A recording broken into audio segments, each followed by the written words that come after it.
السلام علیکم ورحمۃ اللہ وبرکاتہ۔ نحمدہ ونصلی علی رسولہ الکریم۔ آج رمضان کے مسائل کے سلسلے میں آج ہم وہ چیزیں پڑھیں گے، وہ چیزیں سمجھیں گے جن چیزوں سے روزہ ٹوٹ جاتا ہے اور اس کی صرف قضا رکھنی پڑتی ہے۔ تو جن باتوں سے روزہ ٹوٹ جاتا ہے ان میں سے کچھ تو ایسی ہیں کہ جن سے صرف روزہ جاتا ہے، روزے کے بدلے میں صرف ایک روزہ رکھنا پڑتا ہے، شرع میں اس کو قضا کہتے ہیں۔ اور کچھ کام ایسے ہیں جن سے روزہ ٹوٹ جاتا ہے اور اس کے بعد ایک روزہ قضا کا اور 2 مہینے کے مسلسل مزید روزے رکھنے پڑتے ہیں، اس کو کفارہ کہتے ہیں۔ اس کا بیان انشاءاللہ آگے آ رہا ہے۔ یہاں پہ صرف قضا کے متعلق وہ روزے جن کی صرف قضا لازمی ہوتی ہے ان کے متعلق بیان کیا جائے گا۔ تو جو چیزیں پیٹ میں اس طرح رہ گئی ہوں کہ جس طرح اس کا پیٹ میں جانا شرعاً تسلیم کیا گیا ہو، مثلا کسی شے کا ناک سے، منہ سے، کان سے، آگے سے، پیچھے کی راہ سے، یا زخم ہے جو دماغ تک پہنچا ہو، اس میں کوئی چیز داخل کرنا، اسی طرح حقہ، سگریٹ نوشی، تمباکو، نسوار وغیرہ کا استعمال بھی ان چیزوں میں شامل ہے۔ ان ساری چیزوں سے روزہ ٹوٹ جاتا ہے اور صرف قضا واجب ہوتی ہے، کفارہ واجب نہیں ہوتا۔ پھر قضا روزوں کا مسلسل رکھنا ضروری نہیں ہے، خواہ رمضان کے روزوں کی قضا ہو یا ویسے ایک آدمی نے روزہ رکھا ہو پھر توڑ دیا، اس کی قضا اس کے لیے ہے، تو اس کا مسلسل رکھنا ضروری نہیں ہے، اس کو اختیار ہے جب چاہے رکھ لے۔ مناسب طریقہ اس کے یہی ہے کہ جتنے جلدی ہو سکے وہ رکھے۔ پھر ایک آدمی پر چند سالوں کے روزے قضا ہیں، تو مثلا چند سالوں کے رمضان کے روزے قضا ہیں، 2 سال کے، 3 سال کے، 4 سال کے، تو اس میں صرف سال کا مقرر کرنا ضروری ہے۔ سال کا یعنی اس طرح نیت کرے کہ فلاں سال کے روزے قضا رکھتا ہوں یا رکھتی ہوں۔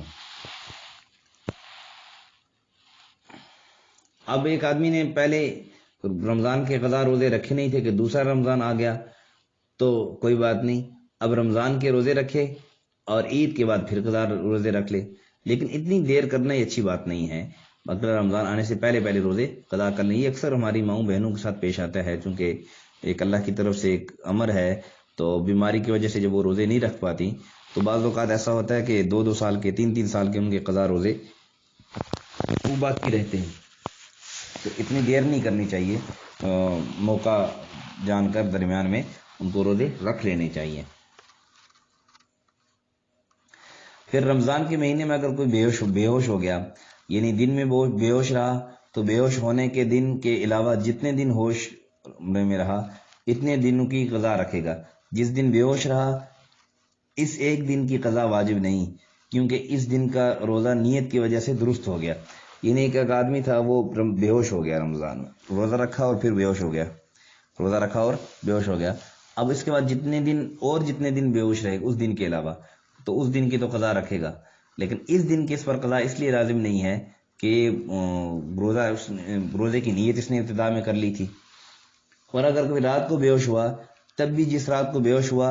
اس ایک دن کی قضا واجب نہیں، باقی اور جتنے دن بے ہوش رہا سب کی قضا واجب ہے۔ ہاں اگر اس رات کو صبح کا روزہ رکھنے کی اس نے نیت ہی نہیں کی تھی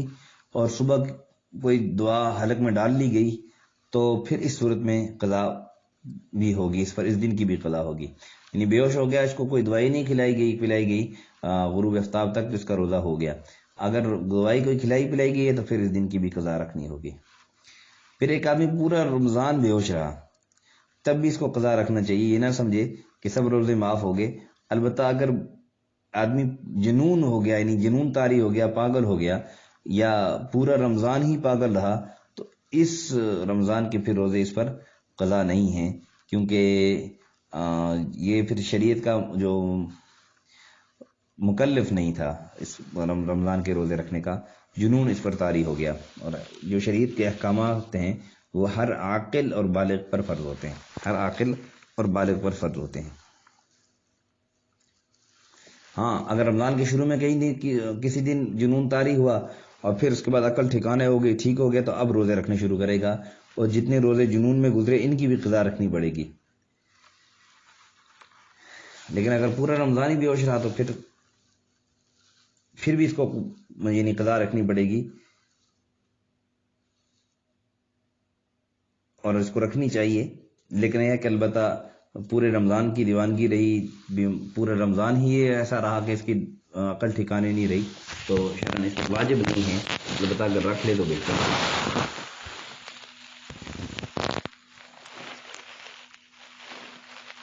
پھر روزے میں دھواں کا ایک آدمی، کوئی شخص قصداً خوشبو کی کوئی چیز جلا کر اس کا دھواں اپنی طرف لے گا اور اس کو سونگے گا تو روزہ یاد ہونے کے باوجود دھوئیں کو داخل کرنا خواہ کسی بھی صورت سے ہو، اس سے روزہ ٹوٹ جائے گا۔ یعنی ایک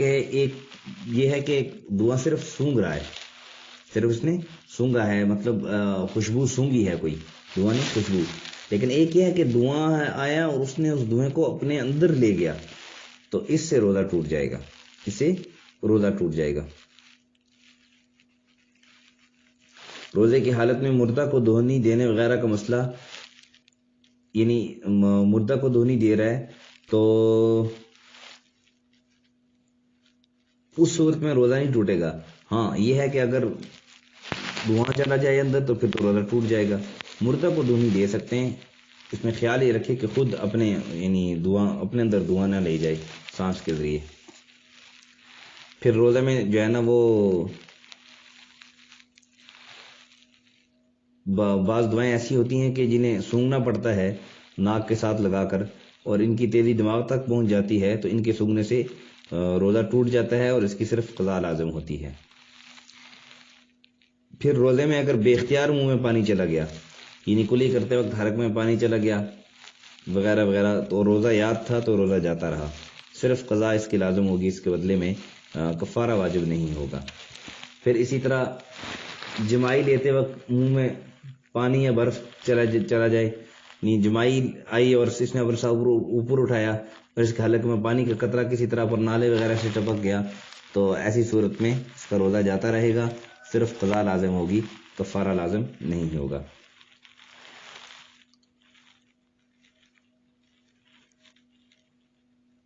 پھر اگر اسی طرح کسی نے روزہ دار کی طرف کوئی چیز پھینکی اور وہ اس کے حلق میں چلی گئی تو تب بھی یہی حکم ہے۔ اسی طرح نہاتے ہوئے منہ میں پانی چلا جائے تب بھی یہی حکم ہے کہ روزہ جاتا رہے گا، صرف قضاء لازم ہوگی، کفارہ لازم نہیں ہوگا۔ پھر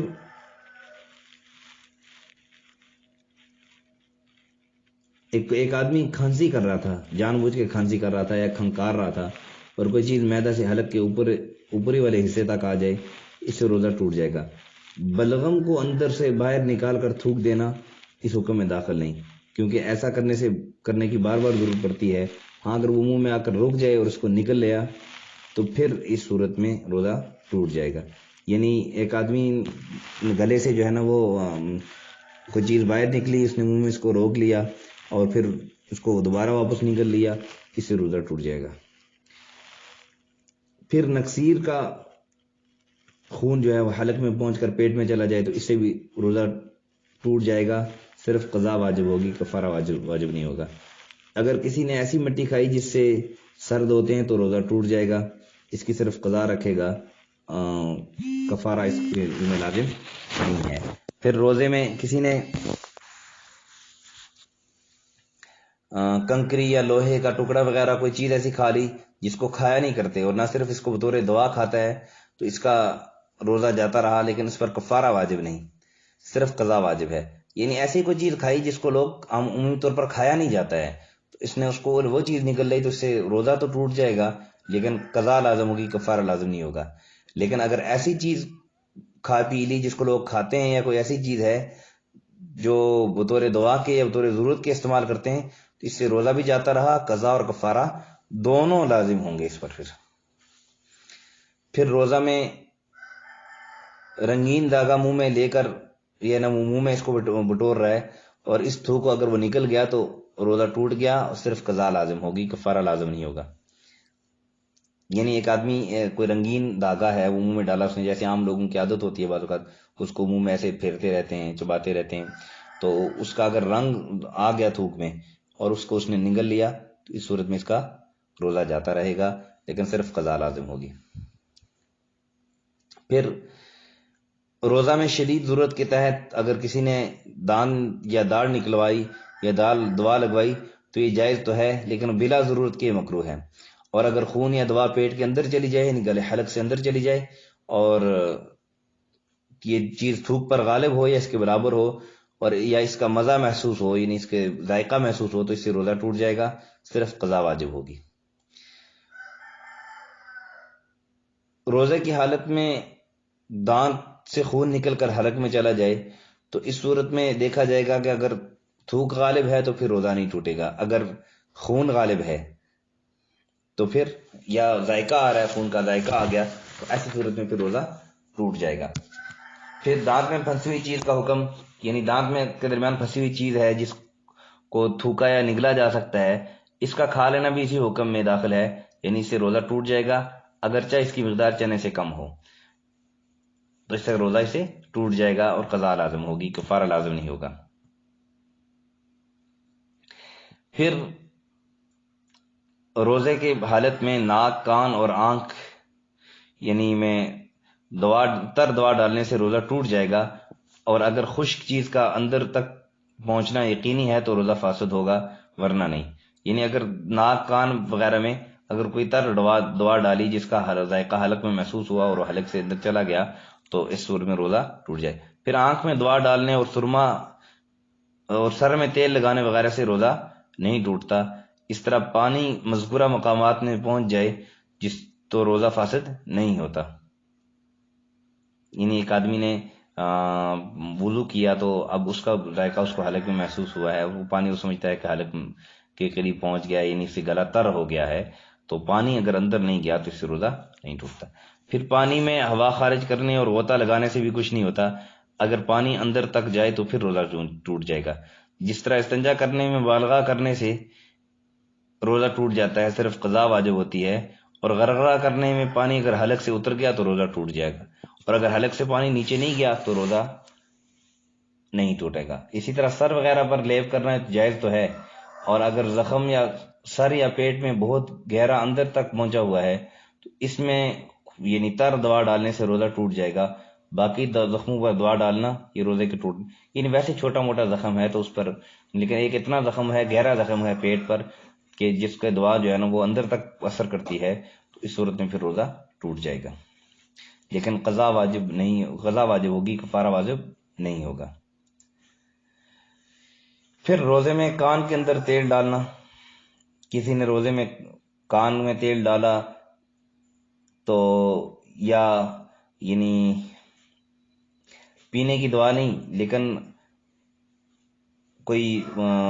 دعا جو ہے نا دوبر کے ذریعے راستے سے جو ہے نا وہ اندر لے لی وغیرہ وغیرہ، تو اس صورت میں روزہ جاتا رہے گا لیکن کفارہ واجب نہیں ہوگا، قضا صرف واجب ہوگی۔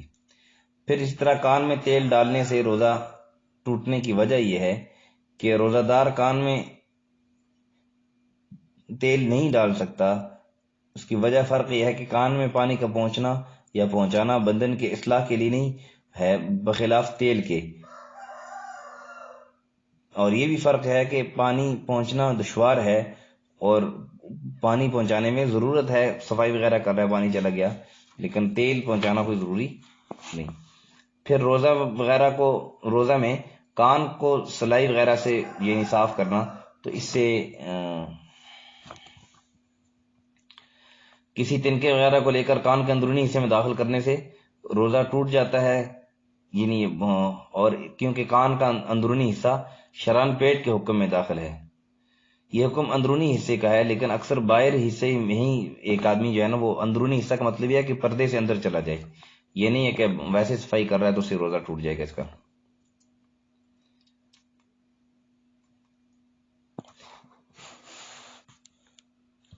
پھر ایک آدمی نے سردی کے رمضان میں رات کو سحری کی نیت سے لیٹ گیا اور آنکھ کھلی تو رات کے خیال ہی سے بیوی سے جمع کر لیا، باہر آ کر دیکھا تو صبح ہو گئی تھی، بس ان دونوں نے اس خیال سے کہ روزہ نہیں ہوا پانی پی لیا، اس صورت میں کفارہ ہے یا قضا؟ تو اس کا روزہ ہی صحیح نہیں ہوا، اس لیے اس کو تمام دن کھانا پینا نہیں چاہیے اور اس کی قضا رکھ لینی چاہیے، کفارہ لازم نہیں آئے گا۔ اور اگر دن میں پانی پی لیا تو رمضان کی تعظیم کا یعنی ترک کرنے والا ہوا، اس پر کفارہ لازم نہیں، قضا ہر صورت میں لازم ہے، خواہ پانی پیا نہیں پیا۔ پھر روزے میں مردہ عورت سے جمع کرنا، کسی عورت نے مردہ عورت یا ایسی کمسن بچی سے جس کے ساتھ عموماً جماع کی رغبت نہیں ہوتی، یا کسی جانور سے جمع کر لیا، یا کسی سے بغلگیر ہوا اور بوسہ لیا، تو ان سب صورتوں میں جب منی اگر خارج ہو جائے گی تو روزہ فاسد ہو جائے گا، روزہ کا ٹوٹ جائے گا۔ ایک شخص ماہ رمضان میں روزے کی حالت میں اپنی بیوی سے بغلگیر ہوا اور کچھ دیر تک اسی حالت میں رہنے کے بعد انزال ہو گیا، تو اس صورت میں محض صرف قضاء لازم ہوگی، کفارہ لازم نہیں ہوگا۔ بیوی کے بعد صرف بیٹھنے سے انزال ہو جائے تو یا کمزوری کی وجہ سے انزال ہو جائے تو اس صورت میں صرف قضاء لازم ہے، کفارہ لازم نہیں ہوگا، لیکن روزہ ٹوٹ جائے گا، اس کی قضا ضرور رکھے گا۔ یعنی ایک آدمی اگر اپنی بیوی سے اپنی شرمگاہ ملاتا ہے بغیر دخول کے، اگر اس صورت میں انزال ہوگا تو روزہ ٹوٹ جائے گا، قضا واجب ہوگی، کفارہ نہیں۔ اسی طرح بوسہ لینے اور چھونے سے اگر انزال ہو جائے جیسے اوپر گزرا، تو اس صورت میں بھی روزہ ٹوٹ جائے گا، صرف قضا واجب ہوگی۔ پھر ایک آدمی نے ہاتھ کا استعمال کیا اور اس سے منی نکل گئی تو اس صورت میں بھی روزہ ٹوٹ جائے گا، قضا واجب ہوگی، کفارہ نہیں۔ پھر اگر کسی کی کانچ نکل آئے پاخانے کے مقام سے تو روزہ ٹوٹ جائے گا اس کا، یعنی کسی آدمی کو کوئی زخم ہو گیا اور وہ زخم جو ہے نا وہ پخانے کے مقام سے بہت اندر چلا گیا ہے، تو اس کو اگر نکالنے کے لیے ظاہر ہے کوئی آلات اندر داخل کریں گے تو اسے روزہ ٹوٹ جائے گا۔ پھر استنجا کرنے میں مبالغہ نہیں کرنا چاہیے، اس بات کا حکم ہے۔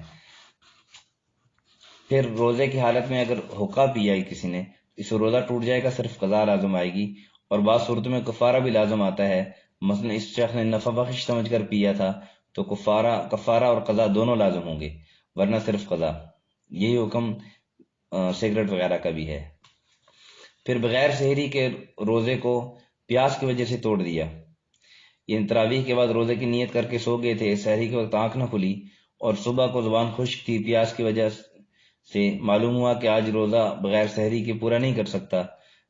ایک روزہ ہم نے چھوڑ دیا، تو اس کا شرعی حکم یہ ہوگا کہ اس کو اگر ظن غالب ہو کہ روزہ پورا نہیں کر سکتا تھا، مرض یا ہلاکت کا خوف تھا، تو اس صورت میں اس پر صرف قضا لازم ہوگی، کفارہ نہیں۔ لیکن اگر روزہ پورا کر سکتا تھا تو پھر قضا بھی واجب ہے اور کفارہ بھی واجب ہے۔ پھر بھوک پیاس کی وجہ سے اگر روزہ توڑ دیا ہے، ایک آدمی کو بہت سخت بھوک لگ رہی تھی یا بہت سخت پیاس لگ رہی تھی تو اس نے جو ہے نا روزہ توڑ دیا، تو اس صورت میں دیکھا جائے گا کہ بھوک کی شدت اتنی تھی کہ اس کے یعنی ہلاکت کا خطرہ تھا یا پھر مرض کے بڑھ جانے کا خطرہ تھا، تو اس صورت میں صرف قضا لازم ہوگی۔ اور لیکن اگر بھوک کی شدت اتنی تھی کہ وہ مطلب ہلاکت کا خطرہ نہیں تھا، اس میں اندیشہ نہیں تھا، اور اسی طرح جو ہے وہ اس میں مرض کیا بڑھنے کا خطرہ نہیں تھا، تو اس صورت میں اگر اس نے روزہ توڑ دیا تو پھر قضا کفارہ دونوں لازم ہوگی۔ اسی طرح ایک ملازم ہے، کام کر رہا ہے، کام کی شدت کی وجہ سے یا یعنی بوجھ کی وجہ سے اس نے روزہ توڑ دیا، تو اس صورت میں بھی دیکھا جائے گا کہ اگر شدت پیاس وغیرہ اس کو یہ ہلاکت کا سبب بننے والی تھی تو اس نے روزہ توڑ دیا، تو اس صورت میں صرف قضا ہے۔ اگر ہلاکت کا سبب بننے والی نہیں تھی، ویسے اس نے روزہ توڑ دیا معمولی سی پیاس کی وجہ سے، معمولی سی بھوک کی وجہ سے، تو اس صورت میں قضا کفارہ دونوں لازم ہوں گے۔ پھر اگر کسی نے مطلب رمضان مبارک میں آگ لگ گئی کسی کے گھر کو، ٹھیک ہے، تو اس میں یعنی بعض عورتوں نے روزے توڑ دیے، تو اس صورت میں اگر شدت بھوک یا پیاس کی وجہ سے یا خوف جان کے خوف کی وجہ سے روزہ توڑا ہے تو صرف قضا واجب ہوگی، کفارہ واجب نہیں ہوگا۔ پھر کسی آدمی نے سمجھ لیا کہ آفتاب یعنی سورج غروب ہو گیا ہے اور افطار کر لیا، بعد میں پتہ چلا کہ اب تو سورج نہیں غروب ہوا تھا، اس صورت میں صرف قضا واجب ہوگی، کفارہ واجب نہیں ہوگا۔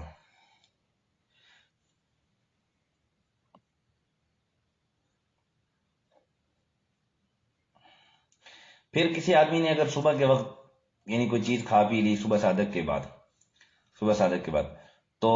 اس صورت میں دیکھا جائے گا کہ اگر اس کو رمضان شریف کا روزہ ہے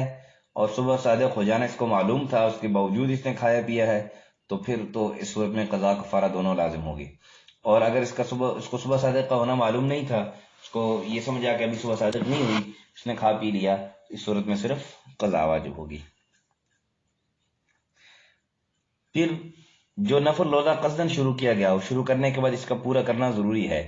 روزہ توڑ دینے کی صورت میں اس کی قضا ضروری ہے، خواہ قصدن توڑے یا بلا قصد توڑے، اس کی قضا ضروری ہے، کفارہ نہیں ہوگا۔ پھر بھولے سے کھانے کی دو صورتیں ہیں۔ ایک شخص کو روزے کا خیال نہیں رہا، جس کی وجہ سے اس نے کچھ کھا پی لیا یا جمع کر لیا، بعد میں روزے کا خیال آیا اور سمجھا کہ میرا روزہ جاتا رہا، اس خیال سے پھر قصدن کچھ کھا پی لیا، اس صورت میں اس کا روزہ ٹوٹ جائے گا، کفارہ لازم نہیں ہوگا، صرف قضا واجب ہوگی۔ اور اگر وہ مسئلہ یعنی اس کو پتا تھا کہ میرا روزہ جو ہے نا وہ یعنی بھولے سے کھانے پینے سے نہیں ٹوٹتا ہے، اور پھر اس نے کچھ کھا پی لیا، تو پھر اس صورت میں قضا کفارہ دونوں لازم ہوں گے۔ پھر کسی کو بے اختیار الٹی ہو گئی یا احتلام ہو گیا یا صرف عورت وغیرہ کو دیکھنے سے انزال ہو گیا اور مسئلہ معلوم نہیں تھا اس کو کہ اس سے روزہ نہیں ٹوٹتا، تو کچھ کھا پی لیا، تو پھر تو اس پر صرف قضا واجب ہے، لیکن اگر اس کو مسئلہ معلوم تھا تو پھر قضا کفارہ دونوں واجب ہیں۔ پھر روزہ ٹوٹنے کے بعد رمضان شریف میں اگر کسی کا روزہ ٹوٹ جائے تو روزہ ٹوٹنے کے بعد بھی دن میں کچھ کھانا پینا درست نہیں، سارے دن روزہ داروں کی طرح رہنا اس کے لیے یہ واجب ہے۔ یہ تھے وہ مسائل جن کی وجہ سے روزہ ٹوٹ جاتا ہے اور صرف قضا لازم ہوتی ہے، کفارہ لازم نہیں ہوتا۔ اس میں بعض ایسی چیزیں بھی آئیں جن میں قضا کفارہ دونوں لازم ہوتے ہیں۔ اللہ ہمیں سمجھ عمل کی توفیق عطا فرمائے۔ السلام علیکم ورحمۃ اللہ وبرکاتہ۔